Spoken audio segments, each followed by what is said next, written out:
audioescuelasabática.com. Lección número 11. Para el 18 de marzo de 2023. ¿Cómo administrarse en tiempos difíciles? Sábado 11 de marzo. Para memorizar. Ofrece a Dios sacrificios de alabanza y paga tus votos al Altísimo, e invócame en el día de la angustia. Te libraré y tú me honrarás. Salmos 50, 14 y 15. A veces nuestro mundo parece estar fuera de control. Guerras, derramamiento de sangre, crímenes, inmoralidad, desastres naturales, pandemias, incertidumbre económica, corrupción política y más. Existe una gran necesidad en la gente y las familias de pensar primero en su supervivencia. En consecuencia, se piensa mucho en buscar seguridad en tiempos inciertos, lo cual, por cierto, es comprensible. Los afanes de la vida requieren gran parte de nuestra atención diaria. Hay deudas que pagar, hijos que criar, una casa que mantener. Todo esto requiere tiempo y reflexión. Y por supuesto necesitamos ropa, comida y techo. En el Sermón del Monte, Jesús abordó estas necesidades básicas y luego declaró: porque los paganos buscan todas estas cosas que su Padre Celestial sabe que ustedes necesitan. Busquen primero el reino de Dios y su justicia, y todas estas cosas les serán añadidas. Mateo capítulo 6 versos 32 y 33. En medio de tiempos difíciles, cuando necesitamos apoyarnos en el Señor más que nunca, hay algunos pasos concretos, basados en principios bíblicos que debemos seguir.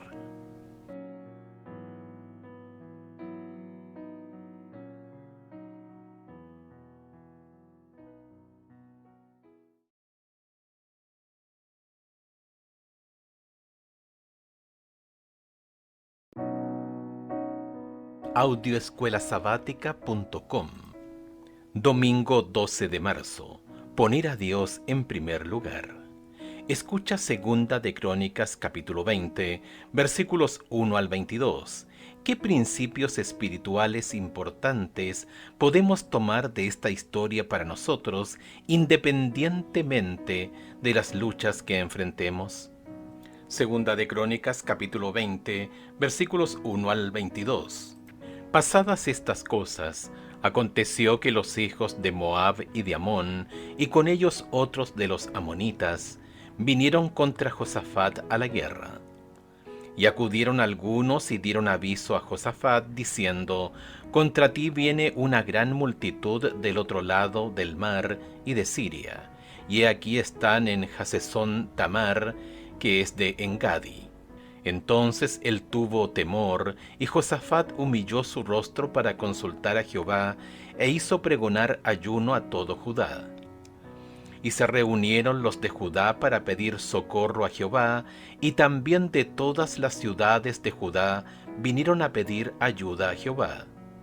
Entonces Josafat se puso en pie en la asamblea de Judá y de Jerusalén, en la casa de Jehová, delante del atrio nuevo, y dijo: Jehová, Dios de nuestros padres, ¿no eres tú Dios en los cielos, y te tienes dominio sobre todos los reinos de las naciones? ¿No está en tu mano tal fuerza y poder que no hay quien te resista? Dios nuestro, ¿no echaste tú a los moradores de esta tierra delante de tu pueblo Israel, y la diste a la descendencia de Abraham, tu amigo, para siempre? Y ellos han habitado en ella, y te han edificado en ella un santuario a tu nombre, diciendo: si mal viniere sobre nosotros, o espada de castigo, o pestilencia, o hambre, nos presentaremos delante de esta casa y delante de ti, porque tu nombre está en esta casa, y a causa de nuestras tribulaciones clamaremos a ti, y tú nos oirás y salvarás. Ahora pues, he aquí los hijos de Amón y de Moab, y los del monte de Seir, a cuya tierra no quisiste que pasase Israel cuando venía de la tierra de Egipto, sino que se apartase de ellos y no los destruyese. He aquí ellos nos dan el pago, viniendo a arrojarnos de la heredad que tú nos diste en posesión. Oh Dios nuestro, ¿no los juzgarás tú? Porque en nosotros no hay fuerza contra tan grande multitud que viene contra nosotros. No sabemos qué hacer, y a ti volvemos nuestros ojos. Y todo Judá estaba en pie delante de Jehová, con sus niños y sus mujeres y sus hijos. Y estaba allí Jaasiel, hijo de Zacarías, hijo de Benaya, hijo de Jehiel, hijo de Matanías, levita de los hijos de Asaph, sobre el cual vino el Espíritu de Jehová en medio de la reunión, y dijo: Oíd Judá todo, y vosotros moradores de Jerusalén, y tú, rey Josafat, Jehová os dice así: no temáis ni os amedrentéis delante de esta multitud tan grande, porque no es vuestra la guerra, sino de Dios. Mañana descenderéis contra ellos, he aquí que ellos subirán por la cuesta de Cis, y los hallaréis junto al arroyo, antes del desierto de Jeruel. No habrá para qué peleéis vosotros en este caso. Paraos, estad quedos, y ved la salvación de Jehová con vosotros. Oh Judá y Jerusalén, no temáis ni desmayéis, salid mañana contra ellos, que Jehová estará con vosotros. Entonces Josafat se inclinó rostro a tierra, y asimismo todo Judá y los moradores de Jerusalén se postraron delante de Jehová, y adoraron a Jehová. Y se levantaron los levitas de los hijos de Coat y de los hijos de Coré, para alabar a Jehová el Dios de Israel con fuerte y alta voz. Y cuando se levantaron por la mañana, salieron por el desierto de Tecoa, y mientras ellos salían, Josafat estando en pie dijo: Oídme Judá y moradores de Jerusalén, creed en Jehová vuestro Dios, y estaréis seguros. Creed en sus profetas y seréis prosperados. Y habido consejo con el pueblo, puso algunos que cantasen y alabasen a Jehová, vestidos de ornamentos sagrados, mientras salía la gente armada, y que dijesen: glorificad a Jehová, porque su misericordia es para siempre. Y cuando comenzaron a entonar cantos de alabanza, Jehová puso contra los hijos de Amón, de Moab y del monte de Seir, las emboscadas de ellos mismos que venían contra Judá, y se mataron los unos a los otros. Hacia el final del reinado de Josafat, Judá fue invadido. Josafat era un hombre valiente. Durante años había estado reforzando sus ejércitos y las ciudades fortificadas. Estaba bien preparado para enfrentarse a casi cualquier enemigo. Sin embargo, en esta crisis no puso su confianza en sus fuerzas, sino en el poder de Dios. Se puso a buscar al Señor y proclamó en todo Judá. Todo el pueblo se reunió en el atrio del templo, como había orado Salomón que harían si se enfrentaban al peligro. Todos los hombres de Judá estaban delante del Señor con sus esposas y sus hijos. Oraron para que Dios confundiera a sus enemigos, a fin de que su nombre pudiera ser glorificado. Entonces el rey oró: en nosotros no hay fuerza contra tan grande multitud que viene contra nosotros. No sabemos qué hacer, pero a ti volvemos nuestros ojos. Segunda de Crónicas, capítulo 20, verso 12. Después de que se encomendaran a Dios de esta manera, el Espíritu del Señor vino sobre un hombre de Dios que dijo: no teman ni se amedrenten ante esta gran multitud, porque la guerra no es de ustedes, sino de Dios. No tendrán que pelear en esta ocasión. Apártense, quédense quietos y vean la salvación que el Señor les dará. Segunda de Crónicas, capítulo 20, versos 15 al 17. Entonces, temprano a la mañana siguiente, el rey reunió al pueblo con el coro levítico al frente para cantar alabanzas a Dios. Luego exhortó al pueblo: Crean al Señor su Dios y estarán seguros. Crean a sus profetas y serán prosperados. Segunda de Crónicas capítulo 20, verso 20. A continuación, el coro comenzó a cantar y sus enemigos se destruyeron unos a otros y ninguno había escapado. Segunda de Crónicas capítulo 20, verso 24. Los hombres de Judá tardaron 3 días para recoger solamente el botín de la batalla y al cuarto día regresaron a Jerusalén cantando al andar. Por supuesto, el Dios que los libró es el mismo Dios a quien amamos y adoramos nosotros, y su poder es tan grande hoy como en aquel entonces. El desafío para nosotros es confiar en Él y en su dirección. Escucha nuevamente Segunda de Crónicas capítulo 20, verso 20. ¿Qué significado especial debería tener este texto para los adventistas del séptimo día? Y cuando se levantaron por la mañana, salieron por el desierto de Tecoa. Y mientras ellos salían, Josafat estando en pie dijo: Oídme, Judá y moradores de Jerusalén. Creed en Jehová vuestro Dios, y estaréis seguros. Creed a sus profetas, y seréis prosperados.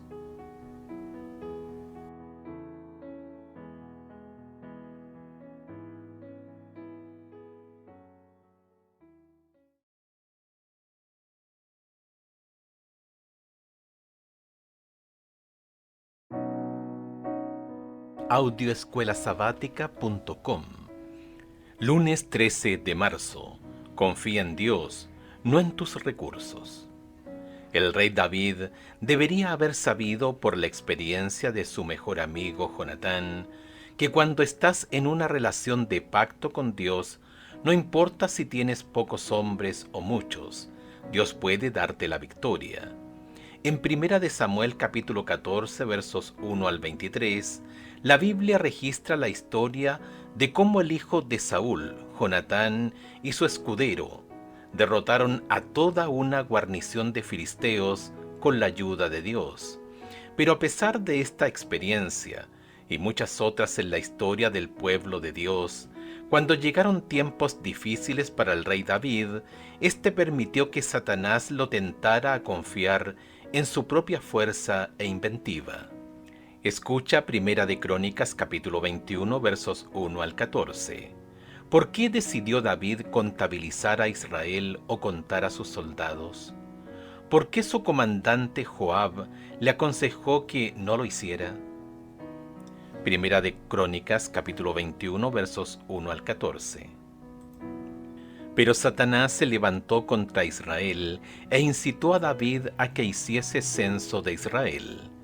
Y dijo David a Joab y a los príncipes del pueblo: Id, haced censo de Israel desde Berseba hasta Dan, e informadme sobre el número de ellos para que yo lo sepa. Y dijo Joab: Añada Jehová a su pueblo 100 veces más, Rey Señor mío. ¿No son todos estos siervos de mi Señor? ¿Para qué procura mi Señor esto, que será para pecado a Israel? Mas la orden del rey pudo más que Joab. Salió por tanto Joab y recorrió todo Israel, y volvió a Jerusalén y dio la cuenta del número del pueblo a David. Y había en todo Israel 1.100.000 que sacaban espada, y de Judá 470.000 hombres que sacaban espada. Entre estos no fueron contados los levitas ni los hijos de Benjamín, porque la orden del rey era abominable a Joab. Asimismo esto desagradó a Dios e hirió a Israel. Entonces dijo David a Dios: He pecado gravemente al hacer esto. Te ruego que quites la iniquidad de tu siervo, porque he hecho muy locamente.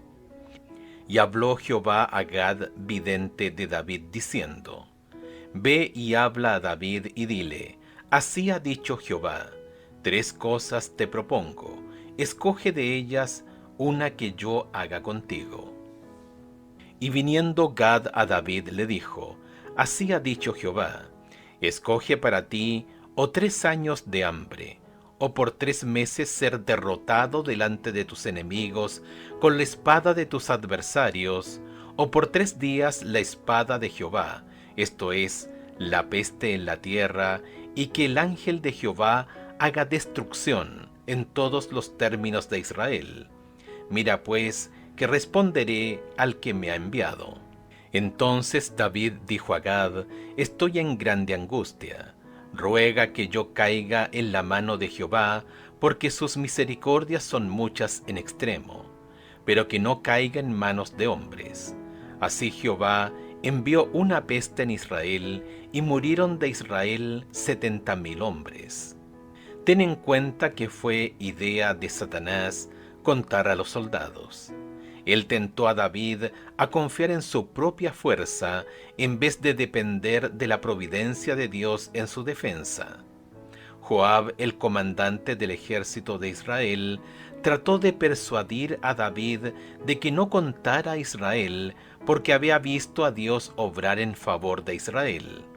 Pero David exigió que el censo siguiera adelante. Sus acciones acarrearon calamidad a la nación, como revela el texto. Nadie jamás confió en Dios en vano. Siempre que luches por el Señor, prepárate, y prepárate bien. Hay una cita atribuida a un gobernante británico, Oliver Cromwell, 1599 al 1658, quien antes de una batalla arengó a su ejército: confíen en Dios, muchachos, y mantengan la pólvora seca. En otras palabras, haz todo lo posible para tener éxito, pero al final date cuenta que solo Dios puede darte la victoria. En nuestro contexto inmediato, es muy tentador confiar en el poder del gobierno o en nuestras cuentas bancarias, pero en cada crisis que se menciona en la Biblia, cuando el pueblo confiaba en Dios, Él honraba su confianza y proveía para él. Deberíamos estar usando el tiempo presente para arreglar las cuentas con Dios, saldar deudas y ser generosos con lo que recibimos. En palabras de la antigua canción evangélica, si alguna vez necesitamos al Señor antes, obviamente lo necesitamos ahora.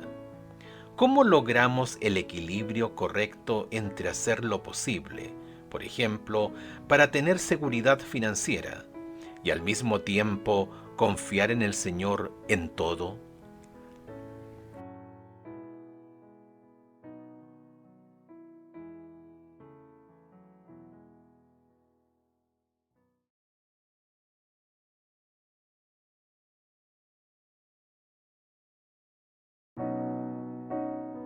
Audioescuelasabática.com. Martes 14 de marzo. Es hora de simplificar.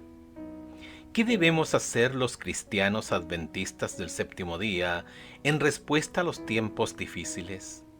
¿Atrincherarnos en un modo supervivencia? No, en realidad todo lo contrario, porque sabemos que el fin del mundo y la segunda venida de Cristo están cerca. Queremos usar nuestros bienes para contar a otros las buenas nuevas del Evangelio y lo que Dios ha preparado para aquellos que lo aman. Entendemos que algún día, pronto, todo en esta tierra se consumirá. Escucha 2 de Pedro capítulo 3, versos 3 al 12. ¿Qué nos está comunicando Pedro con estas palabras? Sabiendo primero esto, que en los postreros días vendrán burladores, andando según sus propias concupiscencias, y diciendo: ¿dónde está la promesa de su advenimiento? Porque desde el día en que los padres durmieron, todas las cosas permanecen así como desde el principio de la creación. Entonces ignoran voluntariamente que en el tiempo antiguo fueron hechos por la palabra de Dios los cielos y también la tierra, que proviene del agua y por el agua subsiste, por lo cual el mundo de entonces pereció anegado en agua. Pero los cielos y la tierra que existen ahora están reservados por la misma palabra, guardados para el fuego en el día del juicio y de la perdición de los hombres impíos. Mas, oh amados, no ignoréis esto, que para con el Señor un día es como 1000 años, y 1000 años como un día. El Señor no retarda su promesa, según algunos la tienen por tardanza, sino que es paciente para con nosotros, no queriendo que ninguno perezca, sino que todos procedan al arrepentimiento. Pero el día del Señor vendrá como ladrón en la noche, en el cual los cielos pasarán con gran estruendo, y los elementos ardiendo serán deshechos, y la tierra y las obras que en ella hay serán quemadas. Puesto que todas estas cosas han de ser deshechas, ¿cómo no debéis vosotros andar en santa y piadosa manera de vivir, esperando y apresurándoos para la venida del día de Dios, en el cual los cielos encendiéndose serán deshechos, y los elementos siendo quemados se fundirán? Entendemos por la palabra de Dios que el Señor no está enviando camiones de mudanza para llevar nuestras pertenencias al cielo. Todo se quemará en la conflagración final, cuando todos los rastros de pecado y maldad, excepto las cicatrices en las manos de Cristo, serán destruidos para siempre. Entonces, ¿qué debemos hacer con nuestras posesiones? Ahora es cuando nuestros hermanos debieran estar reduciendo sus propiedades en vez de aumentarlas. Estamos por trasladarnos a una patria mejor, a saber, la celestial. No seamos pues moradores de la tierra, sino más bien reduzcamos nuestras cosas a la menor cantidad posible. Consejos de Mayordomía Cristiana, página 62. Por supuesto, ella escribió esas palabras hace más de un siglo, pero el principio perdura. El tiempo siempre es corto, porque nuestra vida siempre es corta. ¿Qué son 60 años, 80 años o 100 años si tienes buenos genes y buenos hábitos de salud en contraste con la eternidad? Tu vida puede terminar antes de que termines de leer la lección de esta semana. Y lo siguiente que advertirás es la segunda venida de Jesús. Eso sí es rápido, después de todo, ¿no? Como cristianos adventistas del séptimo día, debemos vivir siempre a la luz de la eternidad. Sí, desde luego tenemos que esforzarnos para costear nuestras necesidades y las de nuestra familia. Y si hemos sido bendecidos con riquezas, no hay nada de malo en disfrutarlas ahora, con tal de que no nos volvamos codiciosos y de que seamos generosos con los necesitados. Sin embargo, siempre debemos recordar que todo lo que acumulamos aquí es transitorio, fugaz, y si no tenemos cuidado, tiene el potencial de corrompernos espiritualmente. Si supieras que Jesús vendrá dentro de 10 años, ¿cómo cambiarías tu vida? ¿O en 5 años? ¿O en 3?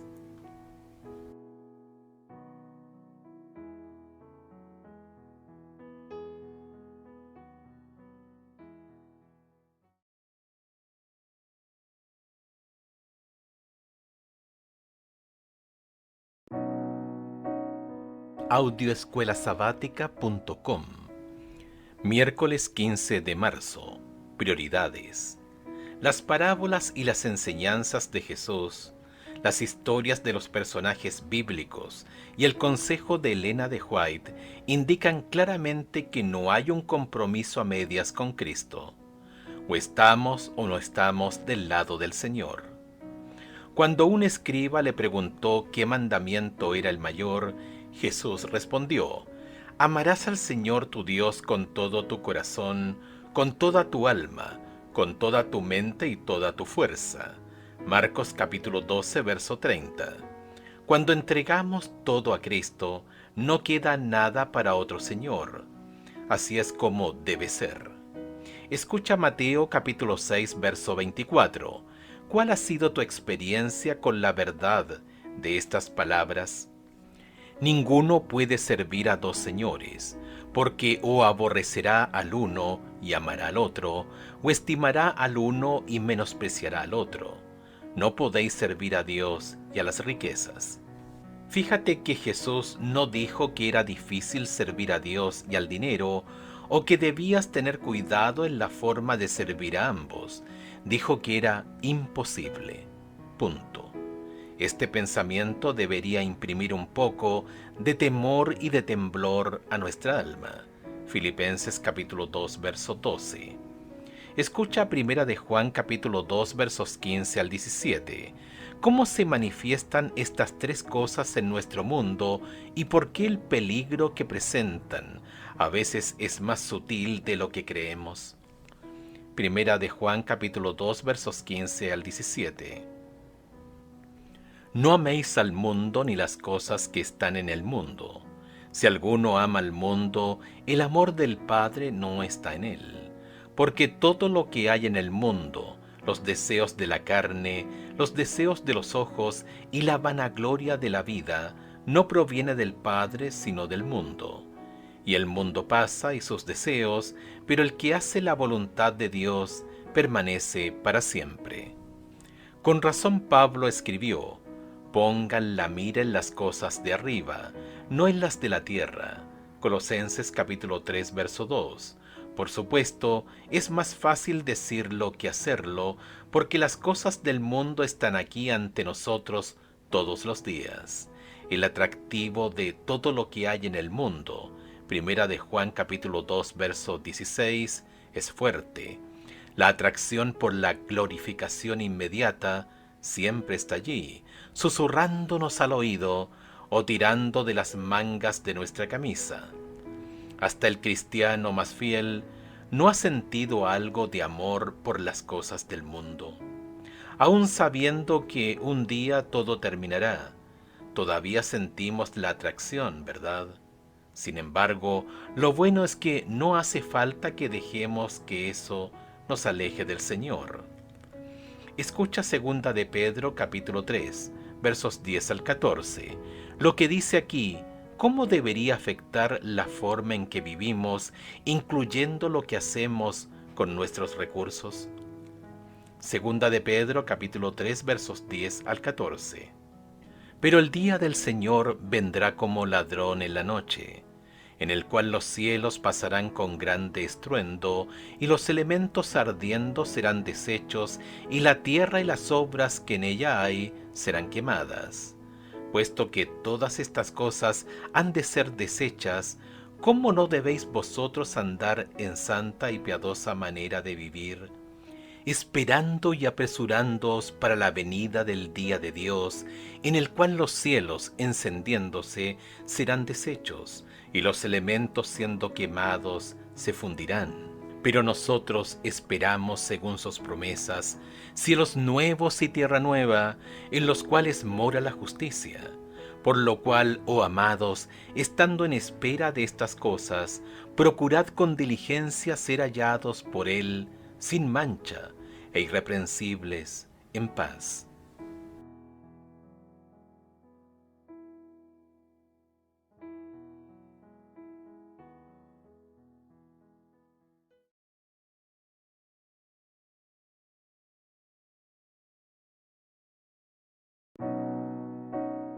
Audioescuelasabática.com. Miércoles 15 de marzo. Prioridades. Las parábolas y las enseñanzas de Jesús, las historias de los personajes bíblicos y el consejo de Elena de White indican claramente que no hay un compromiso a medias con Cristo. O estamos o no estamos del lado del Señor. Cuando un escriba le preguntó qué mandamiento era el mayor, Jesús respondió: amarás al Señor tu Dios con todo tu corazón, con toda tu alma, con toda tu mente y toda tu fuerza. Marcos capítulo 12, verso 30. Cuando entregamos todo a Cristo, no queda nada para otro Señor. Así es como debe ser. Escucha Mateo capítulo 6, verso 24. ¿Cuál ha sido tu experiencia con la verdad de estas palabras? Ninguno puede servir a dos señores, porque o aborrecerá al uno y amará al otro, o estimará al uno y menospreciará al otro. No podéis servir a Dios y a las riquezas. Fíjate que Jesús no dijo que era difícil servir a Dios y al dinero, o que debías tener cuidado en la forma de servir a ambos. Dijo que era imposible. Punto. Este pensamiento debería imprimir un poco de temor y de temblor a nuestra alma. Filipenses capítulo 2, verso 12. Escucha primera de Juan capítulo 2, versos 15 al 17. ¿Cómo se manifiestan estas tres cosas en nuestro mundo y por qué el peligro que presentan a veces es más sutil de lo que creemos? Primera de Juan capítulo 2, versos 15 al 17. No améis al mundo ni las cosas que están en el mundo. Si alguno ama al mundo, el amor del Padre no está en él. Porque todo lo que hay en el mundo, los deseos de la carne, los deseos de los ojos y la vanagloria de la vida, no proviene del Padre sino del mundo. Y el mundo pasa y sus deseos, pero el que hace la voluntad de Dios permanece para siempre. Con razón Pablo escribió: pongan la mira en las cosas de arriba, no en las de la tierra. Colosenses capítulo 3, verso 2. Por supuesto, es más fácil decirlo que hacerlo, porque las cosas del mundo están aquí ante nosotros todos los días. El atractivo de todo lo que hay en el mundo, primera de Juan capítulo 2, verso 16, es fuerte.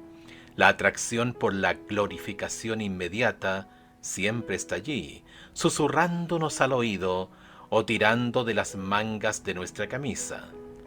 Hasta el cristiano más fiel no ha sentido algo de amor por las cosas del mundo. Aun sabiendo que un día todo terminará, todavía sentimos la atracción, ¿verdad? Sin embargo, lo bueno es que no hace falta que dejemos que eso nos aleje del Señor. Escucha segunda de Pedro capítulo 3, versos 10 al 14. Lo que dice aquí, ¿cómo debería afectar la forma en que vivimos, incluyendo lo que hacemos con nuestros recursos? Segunda de Pedro capítulo 3, versos 10 al 14. Pero el día del Señor vendrá como ladrón en la noche, en el cual los cielos pasarán con grande estruendo, y los elementos ardiendo serán deshechos, y la tierra y las obras que en ella hay serán quemadas. Puesto que todas estas cosas han de ser deshechas, ¿cómo no debéis vosotros andar en santa y piadosa manera de vivir, esperando y apresurándoos para la venida del día de Dios, en el cual los cielos, encendiéndose, serán deshechos, y los elementos siendo quemados se fundirán? Pero nosotros esperamos, según sus promesas, cielos nuevos y tierra nueva, en los cuales mora la justicia. Por lo cual, oh amados, estando en espera de estas cosas, procurad con diligencia ser hallados por Él, sin mancha e irreprensibles, en paz.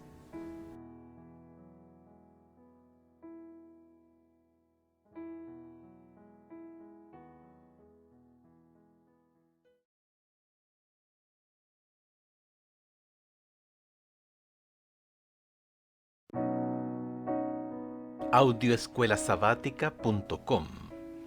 Viernes 17 de marzo, para estudiar y meditar.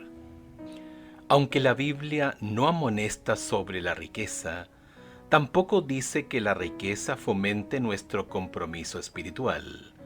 Más bien, hay peligro de que ocurra lo contrario. El amor al dinero y el deseo de riquezas son la cadena dorada que los tiene sujetos a Satanás.